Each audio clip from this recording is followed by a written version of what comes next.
Tom Bombadil was perhaps the most enigmatic being in all of Middle-earth, a creature so ancient that even the oldest elves had no memory of his origins.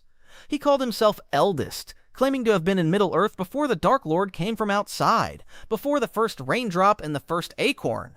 Tom remembered the first raindrop and witnessed the awakening of the elves beneath the stars when Middle-earth was young. He resided in the old forest near the borders of the Shire, master of wood, water, and hill within his self-imposed boundaries. His wife Goldberry, the river daughter, shared his domain as they lived in complete harmony with nature itself. Tom's power was absolute within his realm. The One Ring, which corrupted and dominated every other being who touched it, had zero effect on him whatsoever. When Frodo offered him the ring at the Council of Elrond, Tom casually put it on his finger and remained completely visible, then made it vanish with a sleight of hand trick before giving it back with a laugh. He could see Frodo when the Hobbit wore the ring and became invisible to everyone else. The old forest itself bent to his will completely. Ancient trees that trapped and consumed travelers would release their victims at a single word from Tom. Old Man Willow, the most malevolent tree in the forest, immediately obeyed when Tom commanded it to release the hobbits. The Barrow-wights, undead spirits that haunted the Barrow Downs and served the Witch-king, fled instantly when Tom sang his songs of power. He literally just walked into their tombs, sang a rhyme, and banished creatures that had terrified the region for centuries. Tom spoke in constant songs and rhymes, treating everything as a kind of cosmic joke that only he understood. His yellow boots never got muddy, his blue coat stayed bright as daylight, and nothing in Middle-earth could harm him or hold power over him. During the Council of Elrond, Gandalf explained that Tom had withdrawn from the wider world by choice, setting his own boundaries and refusing to step beyond them. The Council considered giving him the ring for safekeeping, but Gandalf warned that Tom would probably forget about it or throw it away, as he cared nothing for power or the affairs of the outside world.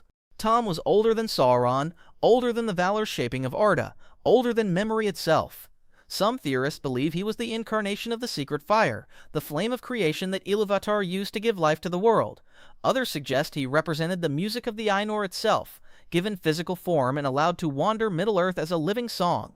But Tom himself gave no answers, only songs and riddles, content to be master of his small domain while empires rose and fell beyond his borders. Treebeard, also called Fangorn after the forest he guarded, stood as the oldest living creature in Middle-earth, who still walked beneath the sun, created by Yavanna herself after she learned that the dwarves would cut down her beloved trees. Treebeard and his fellow Ents were shepherds of the forest, given life to protect the growing things that could not protect themselves. He remembered the world before the sun and moon, when only stars lit the sky. He had walked in the woods of Beleriand before their destruction, conversed with elves before humans awakened, and watched the first acorn grow into the first oak. At 14 feet tall, Treebeard resembled a fusion of tree and man, with bark-like skin, a beard that looked like twisting roots, and deep eyes that held the memory of uncounted ages. His strength was immense, able to crack stone like eggshells between his fingers and tear apart the impregnable walls of Isengard with his bare hands. When roused to true anger during the last march of the Ents, Treebeard and his kind destroyed Saruman's entire industrial complex in a single night. They shattered dams, redirected rivers, and pulled apart stone fortifications that had taken decades to build. The power of their voices alone could crack stone when they shouted in wrath. Treebeard commanded all the Horrons, the wild tree spirits that had become dark and dangerous over the long years. Under his direction, an entire forest of Horrons marched to Helm's Deep and annihilated 10,000 orcs in the darkness, leaving no trace except piles of bones. He possessed the old magic of growing things, able to create the Ent-drafts that caused Merry and Pippin to grow taller than any hobbits in history. His knowledge spanned 3 ages of the world and included languages that had been dead for millennia. Treebeard spoke Old Entish, a language so complex and nuanced that saying his real name would take hours, as it contained the entire history of every place he had stood and everything he had seen. He was the last of the 3 eldest Entish, with Finglas having become Tree-ish and Fladrif having hidden himself away after orcs killed his beloved Rowan trees. The Entiwives had vanished long ago, leaving the Ents unable to have children and dooming their race to slow extinction. Yet Treebeard endured, patient as the mountains, slow to anger but terrible when roused, a living monument to the power of the natural world when it finally decided to fight back. Durin's Bane was the last known survivor of the Balrogs, the most terrible servants of Morgoth who had survived the War of Wrath and the breaking of Beleriand. This Balrog had fled the destruction of Morgoth's fortress of Angband and hidden itself deep beneath the misty mountains, burrowing into the roots of the world where even the light of the stars could not reach. For over 5,000 years it slept in the bottomless darkness until the dwarves of Khazad-dûm, in their endless quest for Mithril, delved too greedily and too deep in the year 1980 of the Third Age. The Balrog awakened in fury and within a year had slain King Durin VI and his son Nine I, driving the dwarves from their greatest city and earning the name Durin's Bane.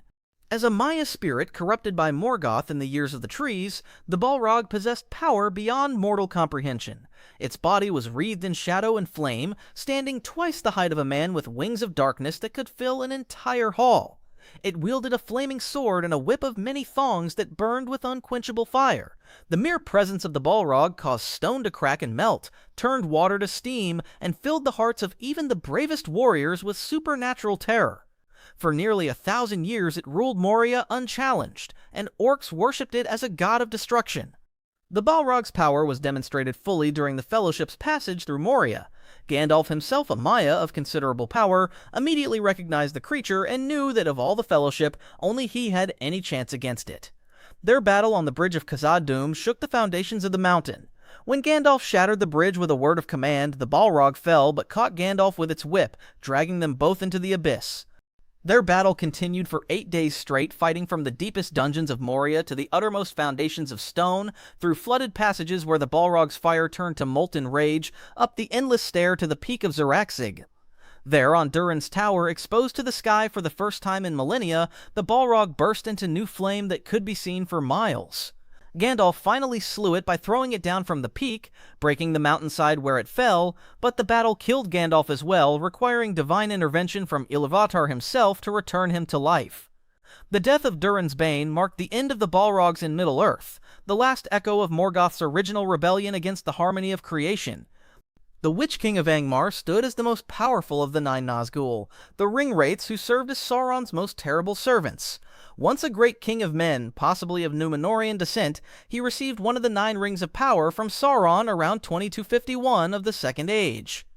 The ring granted him immense power and unnaturally long life, but gradually consumed his physical form until he existed as a wraith, neither living nor dead, bound eternally to Sauron's will through the power of the One Ring.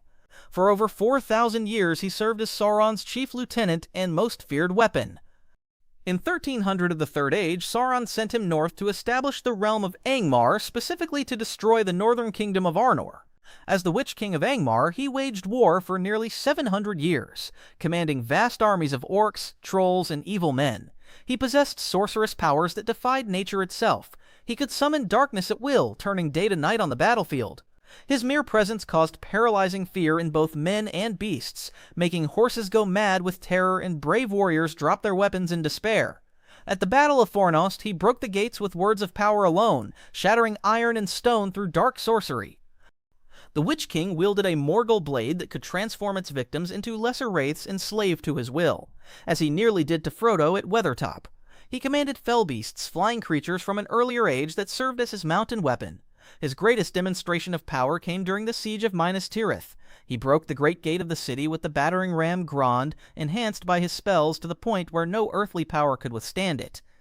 When he entered the city, his presence alone was so terrible that Gandalf the White, wielding the Flame of Anor and the Secret Fire, stood as the only being in the city capable of facing him.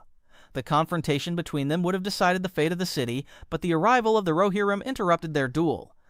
The prophecy stated that no man could kill him, and for over 1,000 years this seemed absolute. Weapons shattered against him, arrows could not pierce him, and even the combined might of Elrond and Glorfindel at the height of their power could only drive him away, not destroy him. Prince Ernir of Gondor challenged him to single combat twice, and twice the Witch-king defeated him, the second time capturing and presumably killing the last king of Gondor, ending the line of Inarion. But prophecies in Middle-earth were tricky things. At the Battle of the Pelennor Fields, he mortally wounded King Theoden and would have slain many more, but Éowyn revealed herself as a woman, not a man, and with the help of Merry wielding a blade of Westernesse, specifically enchanted to harm the Witch-king, she beheaded him, fulfilling the prophecy in a way he never anticipated. With his destruction, the remaining Nazgûl lost their greatest leader, and Sauron lost his most powerful servant, save only his own direct manifestation. Sauron the Deceiver was a Maya of immense power who became the second Dark Lord and the primary antagonist of the Second and Third Ages of Middle-earth.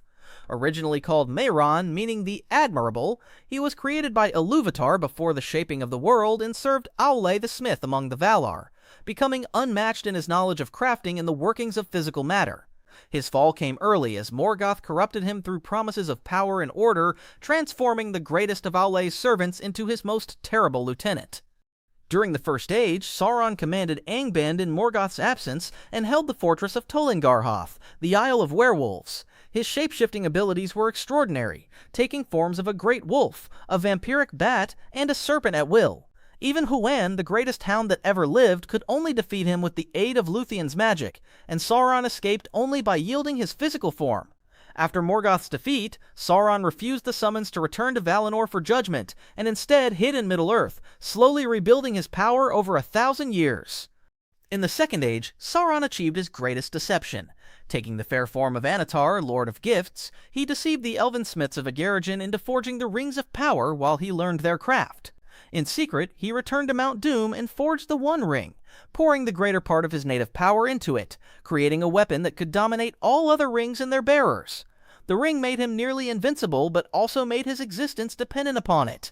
When he wore it, his power exceeded that of any being in Middle-earth save the Valar themselves.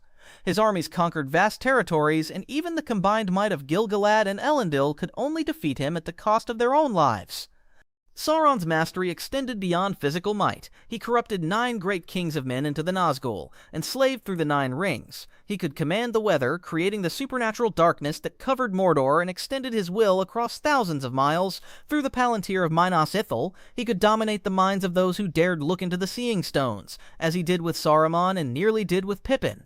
His eye, manifesting as a great flaming orb atop Barad-dûr, could pierce all shadows and veils, searching ceaselessly for the ring. The forging of the One Ring demonstrated Sauron's greatest strength and ultimate weakness.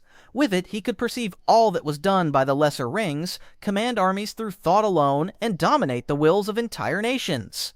But when Isildur cut the ring from his finger, Sauron lost his physical form and spent nearly 3,000 years as a bodiless spirit, slowly regenerating his strength. Even diminished, he orchestrated the fall of Arnor through the Witch-king, corrupted Saruman, and rebuilt Mordor into an impregnable fortress.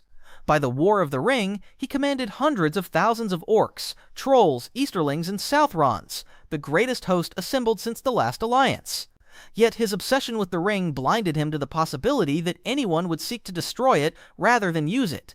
When Frodo finally cast the ring into Mount Doom, Sauron's entire being unraveled. His tower collapsed, his armies fled in terror, and his spirit dissipated into nothing, reduced to a powerless shadow that could never again take shape or hold sway over the world.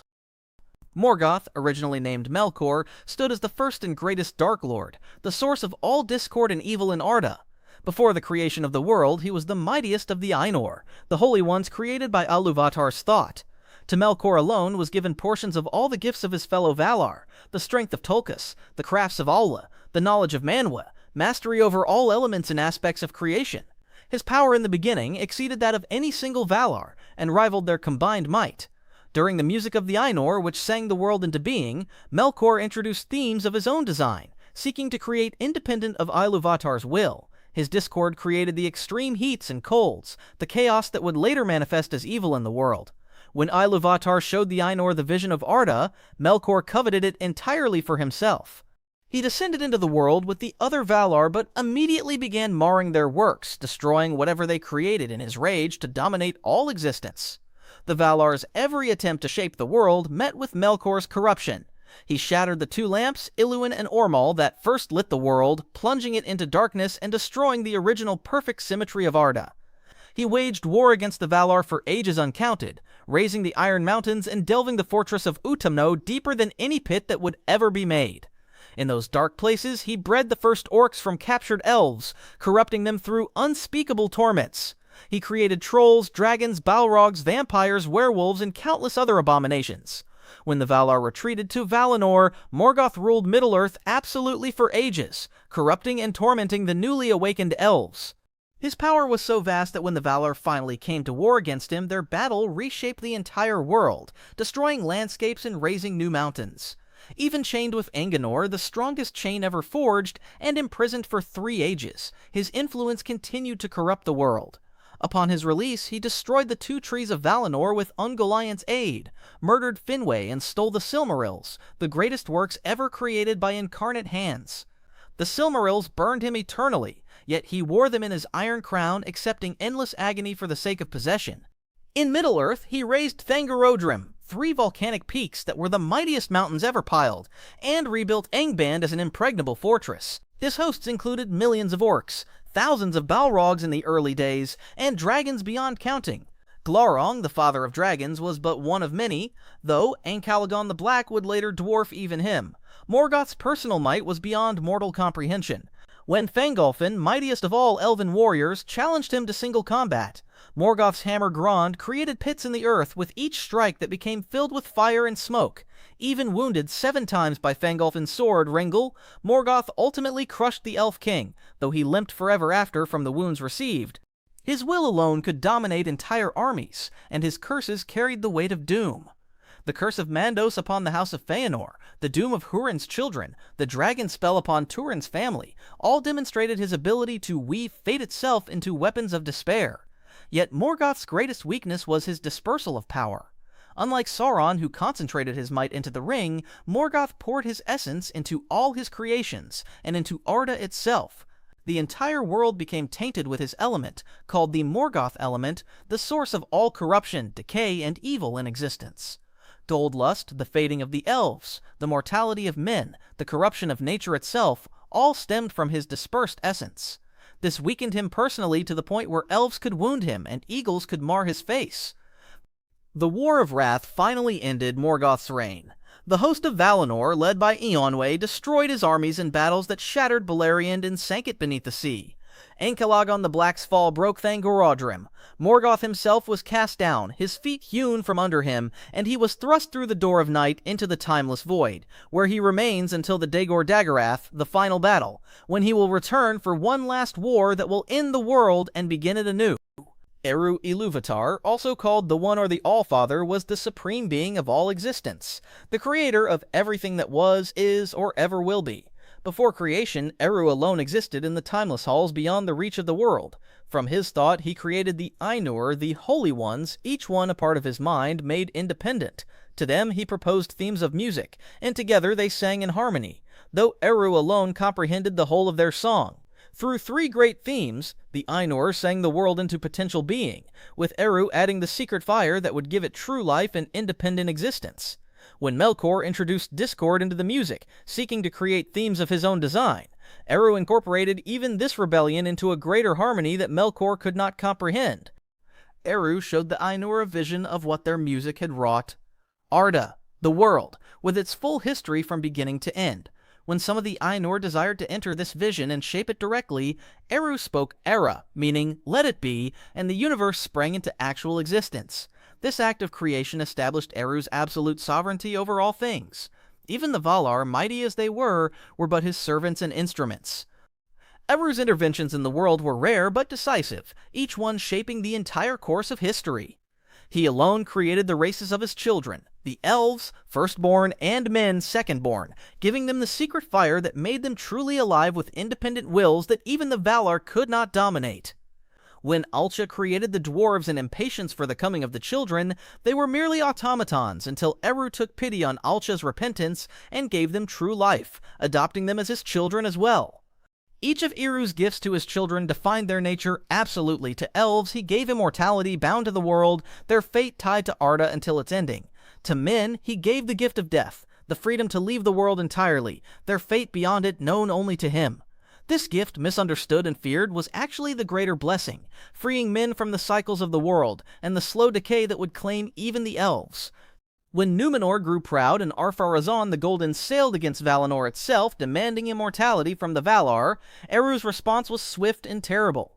He broke and remade the world in an instant, changing it from flat to round, sinking Númenor beneath the waves in the greatest cataclysm since the shaping of Arda. The Undying Lands were removed from the circles of the world entirely, accessible only by the straight road that the elven ships could still sail. Millions died in seconds, an entire civilization erased, the very shape of reality altered permanently. Yet, even this was not his most subtle and important intervention. When Gollum fell into Mount Doom with the ring, many attributed it to chance or fate, but Gandalf suggested a greater power at work. Eru had promised that no theme could be played that did not have its uttermost source in him, that even evil would serve good in ways evil could not intend. The destruction of the ring in Sauron, accomplished not through strength or wisdom, but through pity, mercy, and the corruption of Gollum himself, demonstrated this perfectly. Eru worked through the free will of his creations, weaving their choices into patterns they could not perceive. Lúthien Tinúviel was the most beautiful and powerful of all the children of Ilúvatar ever to walk Middle-earth, a half-Maya whose strength exceeded that of warriors and whose song could reshape reality itself. Born to Thingol, king of Doriath, and Melian the Maya, she inherited her mother's divine nature combined with the form and fate of the elves. Her beauty was so transcendent that when Beren first saw her dancing in the woods of Neldareth, he stood transfixed for an entire season, forgetting his own name and purpose. The light of the two trees before their destruction was captured in her appearance, making her shine with a radiance that had otherwise left the world forever. Her voice held power that defied comprehension. When she sang before Morgoth himself in Angband, the most powerful being in Arda fell asleep on his throne, his entire court of Balrogs, orcs, and wolves collapsing unconscious, the first and only time the Dark Lord was overcome by any force while in his fortress.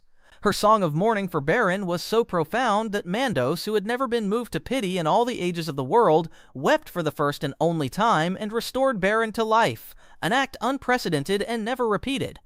During her quest with Beren to steal a Silmaril from Morgoth's crown, Lúthien displayed powers that seemed impossible for any incarnate being. At Tol in Garsoth, Sauron's fortress, she sang a song that shook the foundations of the Isle and broke Sauron's power, forcing him to yield the tower and flee in the form of a vampire. She commanded Carcharoth, the greatest wolf ever bred by Morgoth, to sleep with a word, though he was filled with the power of his master. Her cloak, woven from her own hair, could wrap its wearer in shadow and sleep, hiding them from all eyes and inducing slumber in any who looked upon it. Using the skin of the werewolf Drogluin and the fellbat Thurin-Withael, she and Beren penetrated Angband's defenses, passing through armies of orcs and Balrogs undetected. In Morgoth's throne room, she danced and sang with such power that the iron crown itself seemed to grow heavy on his head, and the weight of it bowed him down until he fell from his throne in sleep. The Silmarils blazed with increased radiance in her presence, recognizing something pure and powerful enough to touch them without pain. After Beren's death from Carcharoth's poisoned fangs, Lúthien's grief was so intense that her spirit departed her body and traveled to the halls of Mandos itself, something no living being had done before or since. There she sang the tale of her love and sorrow with such perfection that the Valar themselves were moved to intervene in the natural order. Offered the choice to dwell in Valinor forever in bliss or return to Middle-earth with Beren as mortals, she chose mortality, becoming the first elf to die a mortal death and pass beyond the world. Through her choice, she established the half-elven line that would produce Elrond and Elros, and ultimately Aragorn, ensuring that her sacrifice would echo through all the ages of Middle-earth until the world's ending. Túrin Turambar stood as the mightiest warrior of mankind in the First Age, yet also the most tragic, bearing Morgoth's curse that turned his every triumph into disaster. Son of Húrin and Morwen, he inherited his father's strength and his mother's pride, a combination that would bring doom to all he loved.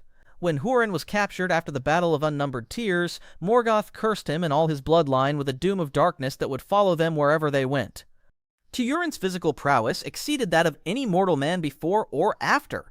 In Doriath, where he was fostered by Thingol, he grew taller and stronger than the elves themselves, mastering weapons with an ease that astounded his teachers. He wielded Anglsail, the black sword forged from meteoric iron by El the Dark Elf, later reforged as Gurthang, a blade that seemed to thirst for blood and would cleave through any armor or shield. In battle, Túrin became a demon of destruction that orcs fled from in terror.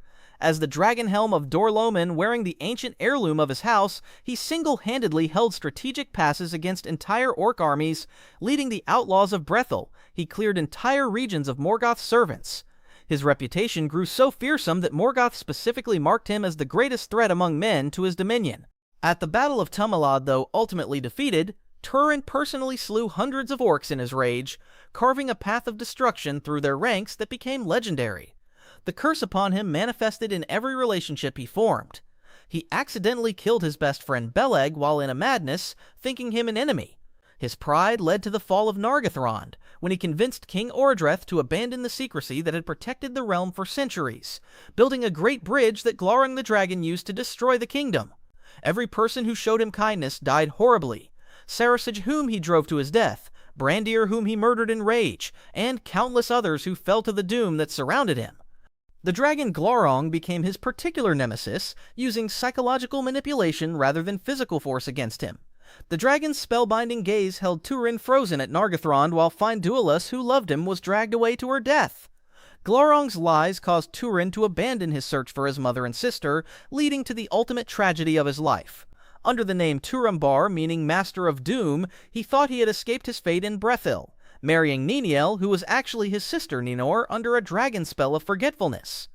When Túrin finally faced Glaurung at Cabaden Arras, he achieved what no other man had done, killing the father of dragons by stabbing up through his belly with Gurthang while the dragon crossed the ravine.